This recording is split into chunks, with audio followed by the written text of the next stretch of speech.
So speaking of plants, we are in the Japanese garden, and you know, obviously we're an evaluation and research collection focused garden, but we like to do our evaluations in landscape settings, and this is one of them.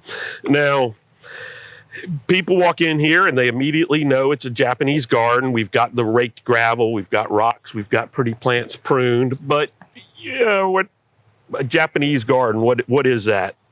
I mean, it's varied. It's a very, there's a rich, many generation old nursery industry in Japan. And Mark and I have been lucky to travel together to Japan, and I think I've been 2 other times since. So a lot of history from a nursery perspective, never mind the horticultural gardening perspective, but there's a certain aesthetic to it, and it's very open to interpretation and a lot of regionality. So there's a great Japanese garden, that Chicago Botanic Garden, has a lot of originality to it. One of my favorite gardens on the planet is the Portland Japanese Garden, very original to that part of the United States. This is probably my favorite garden in the Arboretum, again, because I've been there, because I like that aesthetic. And we've mentioned Tom Rainey today. He likes to call the North Carolina style of Japanese garden Japalation. So it's a mix of Japanese and Appalachian. And that's a pretty good moniker, I think. And we definitely have a lot of blended versions of that here. But the thing I really like about this garden is you step in here and everything else just kind of slips away. You're surrounded by the lath house, by the walls, by plant material. And I think that's part of the beauty of Japanese garden, is it takes you someplace else. Yeah, it is. And like you said, there's just, you know, it's a Western interpretation of a Japanese garden. And I've encouraged our colleagues at North Carolina Botanic Garden, where they do only native plants, that they should do a Japanese style garden with, you know, short needle pines that are native, and our native white cedars and our native azaleas and things like that. I think it could be really interesting. And not to slight our neighbors, you just triggered a memory.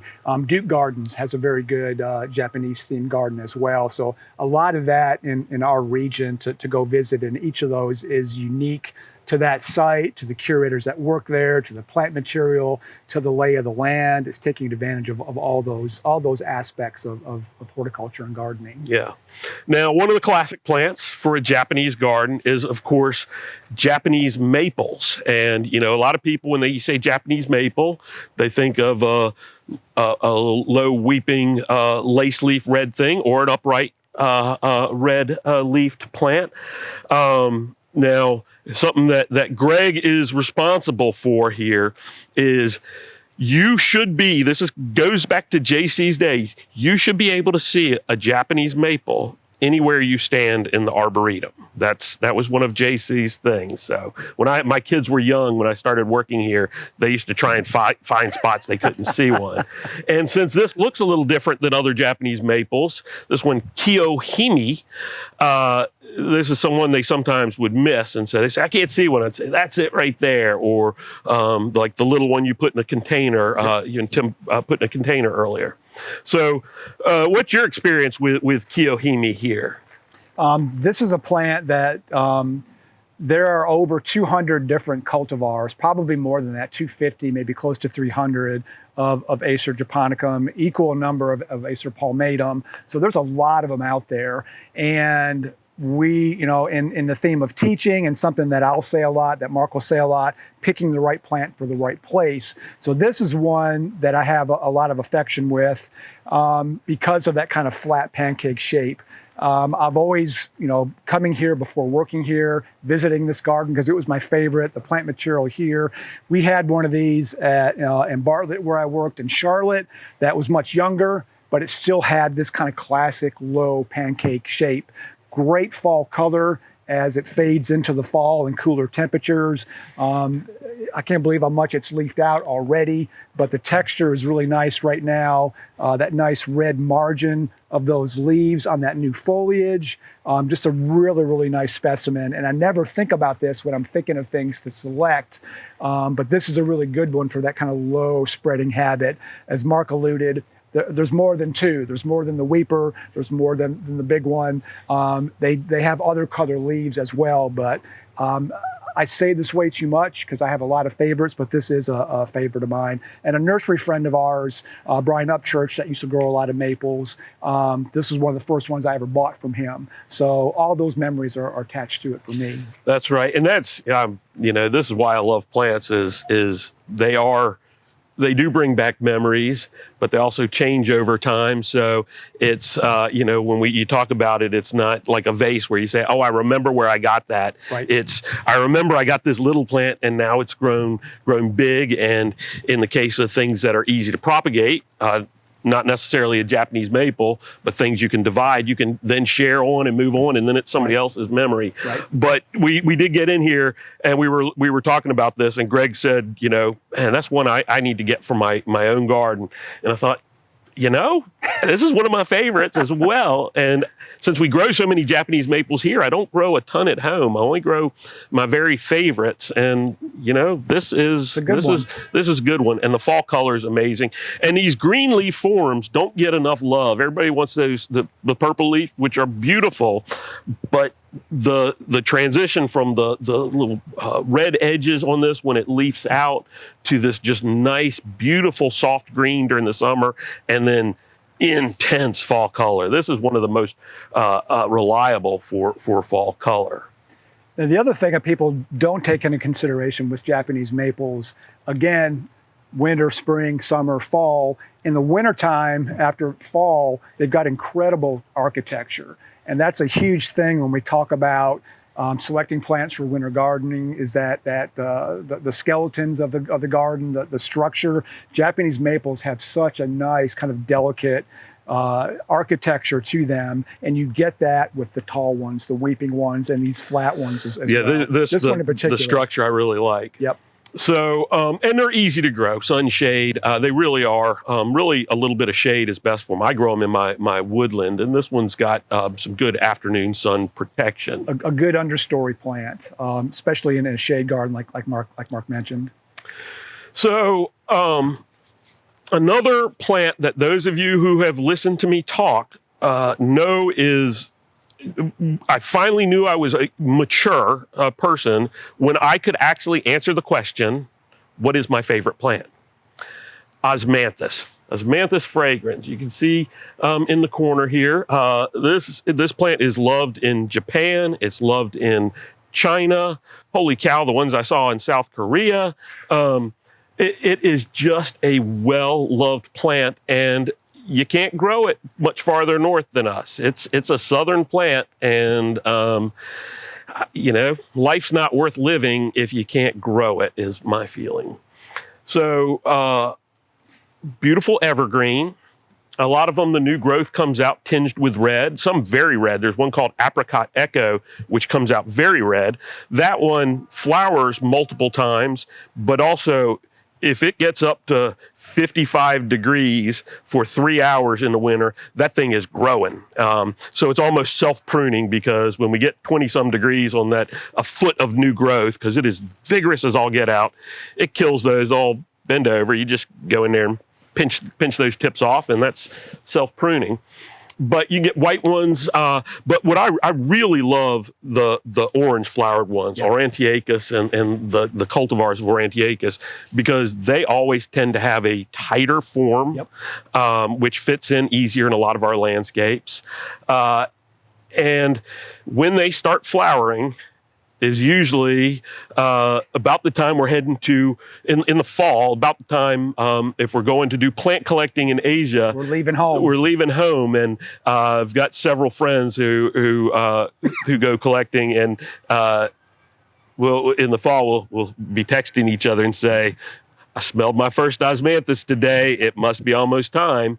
But they'll often also flower in the spring. We've been having them flower now.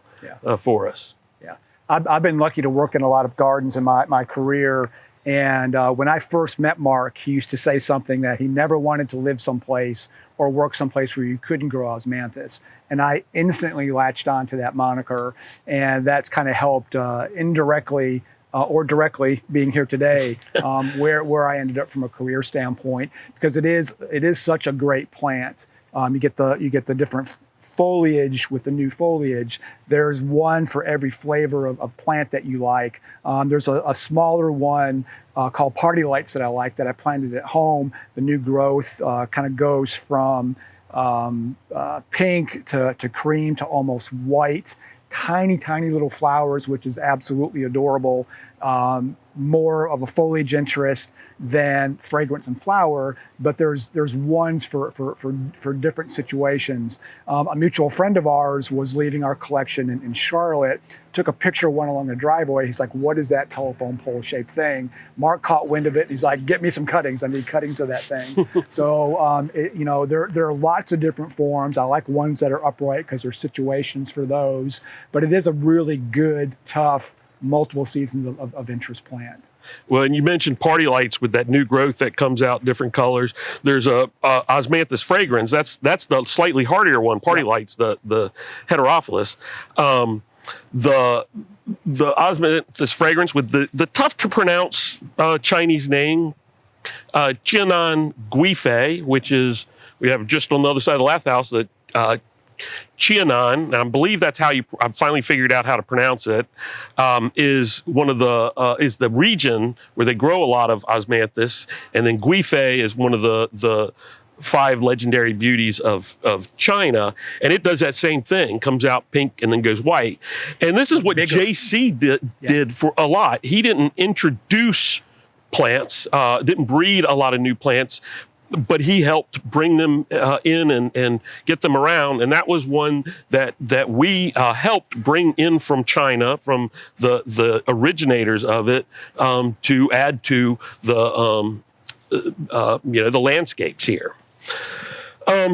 Another one we may talk about a little bit more later, have a discussion about, is Aucuba. And this is one where we have likely the largest collection, certainly the largest collection in the U.S., along with our partner, Juniper Level Botanic Garden. They always like to have one more than everybody else, but we trade back and forth quite a bit. And I mentioned to the head of what they have called the National Plant Scheme, the National Collection Scheme in the UK.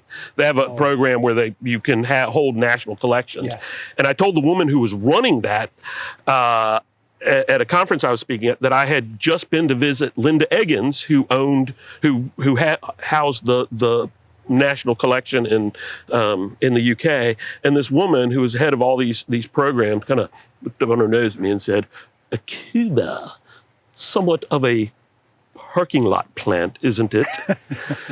And I said, "Yes, isn't it great? People buy and sell this thing. It's fantastic. People want to use them." I have also been made fun of by Mike Durr at a conference for my love of Aucuba. Some of the nurserymen came up to me afterwards and said, "Mike keeps talking about beeches as these noble trees, and yeah, they are, but I sell Aucubas." I'm like, and that's what we're here for, is the cultivated landscape and to help the nursery industry. You can have a love-hate relationship with it. I'm not going to let Greg say a word about them right now. Later. It's coming. We're going to have a discussion. It's coming. So, one of the other great plants often used in Japan is Lagerstremia japonica. Lagerstremia indica, the crepe myrtle. This is another species, Lagerstremia forii, from Japan, from southern Japan. And this was introduced to the U.S. by the former director of the U.S. National Arboretum, Dr. John Creech, who had a really strong connection with Japan. He was co-author on a book on the history of Japanese horticulture with one of his Japanese colleagues. And really loved it. And he brought this plant back. And the Arboretum has had 5 of the original plants from him. They predate the Arboretum, come from the mid 1960s. We're not sure if we got them as seed or actual plants. We still have 2 in their original location. This one was dug and moved into the Japanese garden. One's in Charlotte, one's at the Atlanta Botanic Garden. But this one's claim to fame, beyond having the very best bark of any other crepe myrtles, is it's very powdery mildew resistant. And so the National Arboretum, which I always say is the best tax dollars being spent, is at the National Arboretum. Not enough of them being spent there. But they took this and bred it with all those bright colored crepe myrtles to create really powdery mildew resistant cultivars. And so if you see one with a Native American name, Tuscarora, Natchez, Miami, Tuskegee, any of those came from the National Arboretum that were using these original plants as breeding stock.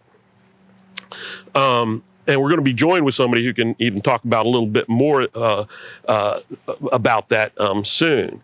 So we have some discussions here. We're not talking about Lagerstroemia faurii, but crepe myrtles. Thumbs up, thumbs down.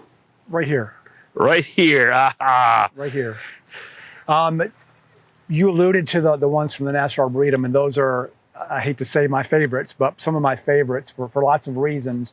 But those can get big, and people tend to plant these in places, wrong plant in the wrong place, and do horrible things to them, but particularly in the South.